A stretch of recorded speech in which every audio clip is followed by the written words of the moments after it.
வணக்கம் விவர்ஸ். மக்கள் திலகம் எம்ஜிஆர் அவர்களின் திரைப்பயணத்தில் புரட்சி நடிகர் எம்ஜிஆர் அவர்களின் திரைப்பட விழா, மக்கள் திலகம் எம்ஜிஆர் அவர்களின் பிறந்த நாள் விழா, இனிய சுதந்திர தின விழா கொண்டாடினார்கள். எம்ஜிஆர் ரசிகர்கள், பக்தர்கள் கொண்டாடியவர்கள்.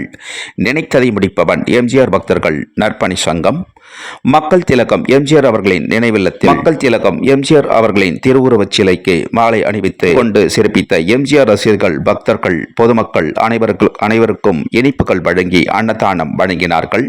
நினைத்ததை முடிப்பவன் எம்ஜிஆர் பக்தர்கள் நற்பணி சங்கம் பக்தர்கள். மக்கள் திலகம் எம்ஜிஆர் அவர்களின் பிறந்த நாள் விழா, இனிய சுதந்திர தின விழா, ராஜகுமாரி திரைப்படத்தின் 80ஆம் ஆண்டு விழாவை முப்பெரும் விழாவாக கொண்டாடிய நினைத்ததை முடிப்பவன் எம்ஜிஆர் பக்தர்கள் நற்பணி சங்கம் பக்தர்களுக்கு மக்கள் திலகம் எம்ஜிஆர் அவர்களின் திரைப்பயண குழுவினர் சார்பாக கோடான கோடி நன்றிகளையும் வாழ்த்துக்களையும் தெரிவித்துக் கொள்கிறோம். அனைவருக்கும்